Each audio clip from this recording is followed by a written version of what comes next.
going to be talking a little bit about the thing that we do best, perform as DevRel. I'm going to be talking about tips and tricks on how to perform for various types of media, a little bit about myself. My name is Amelia Winger-Bearskin, and I am a developer evangelist at Contentful. I started out my career actually as an opera singer, and later I ended up acting in films and television when I was much younger, before becoming a performance artist who performed at museums and festivals all over the world. I also taught performance art at Vanderbilt University, and I taught this class called Viral Performance, where we performed with lots of different types of emerging media. It was like way back in 2008, so we were doing things that were like CCTV, real life Sims, YouTube karaoke, chat roulette in a theater with hundreds of people, lots of really fun things, somewhere between TikTok and flash mobs maybe. I also help students become better performers so that they could perform their own work in theater groups or in stand-up or in front of camera and much more. So I have a few tips and tricks for each of you today that has helped me as a developer evangelist and working with Contentful. I also am the host of 2 podcasts, so I hope I can give you some of those tips today. So first thing we're going to talk about is live stage performance. So this could be keynotes, conference talks, acting in a play, an opera, or performing with your band. This is my band, Lullabies for AI. Yeah. So some tips about live stage performance. So sometimes you may need to memorize a script. Very frequently, we perform using improvisation, bullet points, notes, but sometimes that's not an option. There's various reasons why that's not an option. So if you need to memorize a long script, some tips that I've said to my students is to take a tape recorder and say your entire script into the tape recorder, and then you can play that back almost like hypnotism to learn the script over time. Then you can also take out chunks from that so that you almost have prompter words, and then the time and space it would take for you to say that, so you can speak back to the tape recorder. So it might say, hello, my name is Amelia Winger-Bearskin, and then I kind of can chime in to myself as a prompt to say the rest. And that helps you get a way of rehearsing your lines with yourself and a tape recorder. Another thing that I like to think about is warming up or cooling down before going on stage. For some people, they need to warm up, like getting really hyped, doing push-ups, jumping jacks, yelling with your teammates, screaming backstage in the green room. Other people need to cool down. They need to take a deep breath. They need to have a little bit of yoga or meditation. If you're not sure which one works for you, try them all. And then you can see which one helps your performance when you're on stage. Another thing to do is to connect with the audience. It really helps you calm your nerves, and it also helps your audience feel more connected to you. Sometimes it's making eye contact with an audience member. Sometimes it's asking a question and seeing those hands raised in the back. Any time you get stuck or you get trapped or you start like, I forgot what I was going to say, look out into the audience, make eye contact, smile at someone. And then usually that's the moment that you need to reset. And you can, if you do have your notes, you can look back at them. If you're memorizing a script, you can always just start. And usually that memorization kicks back in. Another thing that I like to say is you have your heart on fire and your head on ice. So you're not over analyzing or thinking too much about what you should say or what you didn't say. You just trust yourself. And then you make sure that your heart is just really full of passion and excitement, and the audience will feel that and they'll come along with you for the ride. The next thing is vocal performance, one of my favorite things. So that's like podcasts, voiceovers for tutorials, sale calls, pitching over a deck, kind of like what I'm doing right now. If you didn't see this video, then you would see you just hear my voice. And then also that could be studio recordings. And like for me, my home is my studio recording. And for all of us now in Zoom, that's what we're doing now too. So one thing that I do before I get on to my podcast is I'll do tongue twisters, like Peter Piper picked a peck of pickled peppers. One of my favorite ones is saying unique New York, unique New York, unique New York over and over and over again. And this just helps you not stumble on your words as much. It really exercises those vocal muscles. Your cheek muscles and your chin hold a lot of tension, and that can actually trip you up and make it difficult for you to say some of these long, complicated words that we need to express to our audiences. You can also use a stopwatch so that you can time yourself. If you need to do a quick introduction, you can make sure that you know about how long that takes. Since a lot of times our vocal performances, and I'm talking right now primarily about pre-recorded vocal performances like podcasts.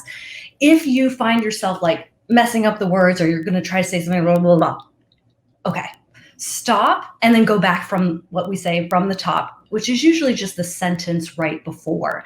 That makes it easier for you to edit in post, or for whoever is working with you to edit it in post. And it also helps not break the flow, especially if you have an audience member there, or so you're interviewing someone like I do with the Dream Stacks podcast with Contemptful.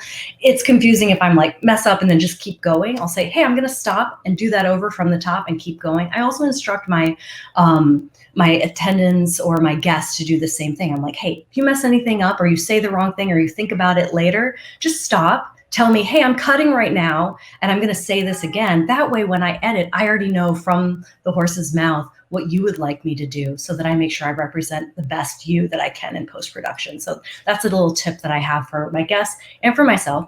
Drink water. I'm drinking Seltz right now, so that's not as good as water, but something to kind of keep that voice beautiful.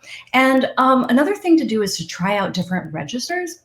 I took a lot of broadcast classes when I was in college, and we would really experiment with what voice we wanted to give to our audience with pre-recording. You could try something really high energy, or you could go down to something that is very calming, and a question that is very slow. So you can try out different registers of your own voice. You can also try out different speeds. My natural way of speaking is really fast because I'm a New Yorker.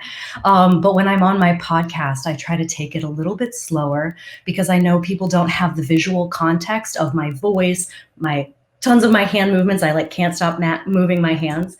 Another thing that I suggest that my guests and I do on podcasts is I turn off my camera and I ask them to do the same, so that we're making sure that we're expressing everything we can to each other through our voices, rather than like I do a lot of this stuff with my hands. So I say, okay, I am not able to communicate with my hands, so I really have to put all that excitement into my voice. All right, so performance for a camera, like sort of what I'm doing right now. That could be TV, a tutorial, a pre-recorded talk. So performance for the camera, it could be live camera with a teleprompter. There's interesting LED screens that can actually sit over a camera, whether you're using usually this would be like for like a DSLR or a broadcast camera. You can put an LED screen over it and it's clear, so that you can actually see the words and not break contact with the direct lens. So that might be something you want to invest in. You can rent them also through places like KitSplit or other types of broadcast equipment rentals. And this could be something that can be useful for you if you really need to get either yourself or someone else from your team to say something that maybe there isn't time for them to memorize, and you need it to be really precise. So that can be something that's really helpful. This is also helpful for things with live data. When we took broadcast class, or when I presented for broadcast and on television, on news, it's important to learn how to use a teleprompter, so that you can, and know that sometimes as you're reading, things will change. You'll say, I'm here to talk to you today about this great tomato festival, and also there's breaking news that there's a fire, and you just kind of have to switch exactly as the teleprompter comes. You might even have to change your tone. Something that might be a fun tomato festival has to switch to something more serious and that is about a fire. So that's kind of a fun thing that we learn how to do in broadcast television. Another fun tip is to get help from a friend. Some people feel a lot more comfortable. It can be read as more realistic, can feel more connected to the audience if there's a person on the other side of the camera. So you can just have a friend there that says, so tell me a little bit about yourself, Amelia, and then you can start talking and give eye contact as much as you can to them. There's also even things that are kind of like a Pepper's Ghost, a mirror that can be put in front of the camera, where I'm looking right at my friend, but actually my friend is sitting off to the side, so that I can maintain eye contact with my friend, but really I'm maintaining eye contact with the camera. So those are some tips and tricks. Again, these are things that are fairly inexpensive to rent if you're having difficulty with yourself, and sometimes a team member as well. They're having a difficulty time staring at the camera, making eye contact. This can be something that you can do to help them engage with the lens. Also, when you're doing a performance for a camera that's live, I suggest having water that's in a coffee mug, so that you can't accidentally spill it, because oftentimes you don't want to break that contact with the camera, but you still might have a raspy voice and you just need to pick something up and then drink it, right? So I suggest coffee mug or like a can of soda, something that's very like kind of bottom heavy and not easy to tip over. Performance for a camera with a live audience. That's kind of like what I'm doing today. It's a webinar, a TED Talk. It's sometimes where your primary audience may or may not be the audience that's sitting physically in the room with you today. Like that would be my cat. She's, sitting, she's trying to get into the room, but, she would be my live audience, but my main audience is my DevRel friends at DevRelCon. So there's a couple of different things you can do here. The most important thing I would say is to know your cameras. Like when you're giving a TED Talk, they have generally two cameras. You'll have your mid or close up that's about, this much of my body is really the main focus, my face, maybe my shoulders. And then they have a full body camera. So it's important to know your cameras. Sometimes they'll rehearse and mark each of these things. So you'll say, when I'm saying this and this and this, I'm going to be looking directly at camera 1. When camera 2's time on, then I can start using the rest of my body. I can be moving around. Maybe I'm going to make a really emphatic like jump, or depends on how much of a bouncing bean you are on stage. I'm a pretty bouncing bean on stage, so I'll usually ask them, I'll say, okay, when am I hitting camera 2 full body? Then I'm going to start being a lot more energetic. When it's back to camera 1, if I'm doing that and it's the close-up, you won't see my face. It'll totally be lost. So it's really important to know your cameras, and if you can rehearse it with the studio ahead of time so you know exactly which one to switch to. Oftentimes in the tech rehearsals, they'll call it out. They'll say camera 1, camera 2, so that you know which way to look.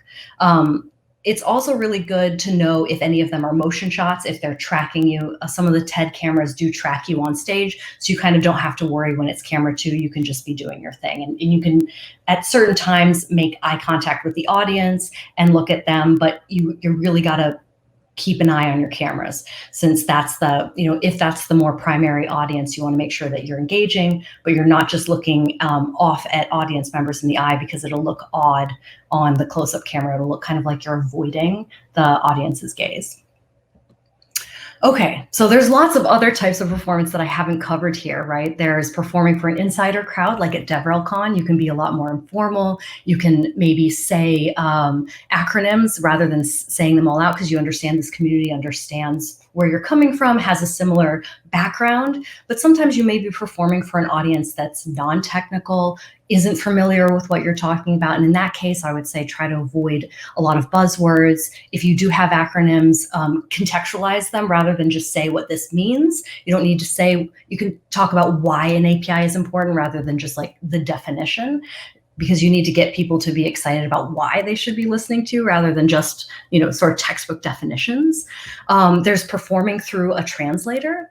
This is an experience that all of us have probably had, where you're speaking in your own native language, and then you kind of have to wait for the translator to speak for the audience, and then it's your turn to speak again. So again, rehearsing with that translator can be really important, or just, trying it out with a friend so you can get used to that wait, because you don't want to kind of lose energy every time you're pausing while the translation is happening. It's good to kind of keep up that energy in some way, or respectfully look at that translator and nod, even if sometimes I've had a translator where I don't understand the language that they're translating my talk into, but I just try to be present and connected to them. There's also performing with an interpreter for the deaf community, and again, that's something really fun to rehearse and practice with.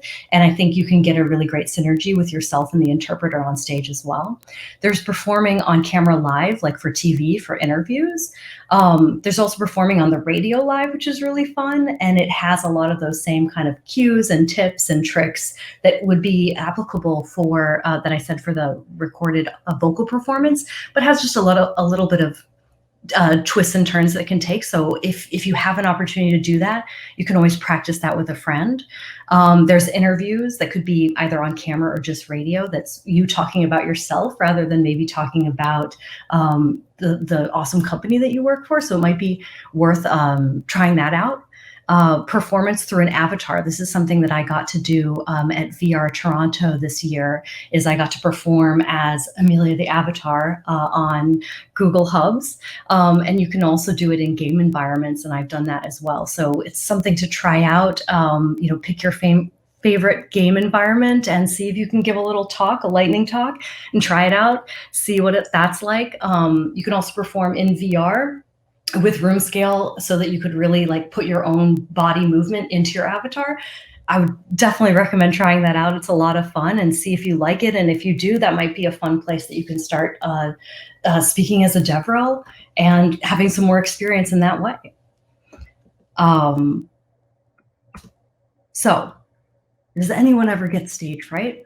This is actually pretty normal. Everyone should get a little bit of stage fright. If you don't, that's also awesome and okay. I've heard a lot of great tips and tricks from others in my live coding episode of Dream Stacks, where I think all of us have a similar strategy, at least on that episode, which was to really embrace that fear as a type of excitement and energy. Because at the end of the day, that is what keeps us connected. If we're not nervous, then we probably don't care anymore. And so that nerves can really be a fire that that drives us. So I like this quote from James Dean: "You can do Hamlet while performing cartwheels. As long as the audience sees your eyes, you can make the performance real." And I think that reminds us to really connect with our audience, so that even if you are nervous, or even if you're doing something that is very complicated, as long as you can connect with the audience, you can keep it real. So why do we do it? Well, it's a buzz. It's a lot of fun. I like this quote from Tom Holland: "Performing on stage is such a buzz. I've done stupid things such as jumping off a building, Spider-Man, but I've never experienced adrenaline like I did on stage." And I think, that's why we do it. We really love it. We love the adrenaline. We love the rush. But also, living your life on stage and performing a lot of the time during your week, if not your whole week, takes a lot of loving care. And I recommend having a few honest to goodness best friends to keep you sane. And thank you so much for having me here at DevRelCon. I would love to hear all of your amazing stories about your own performance journeys, and I'm really happy to be here. Thank you so much.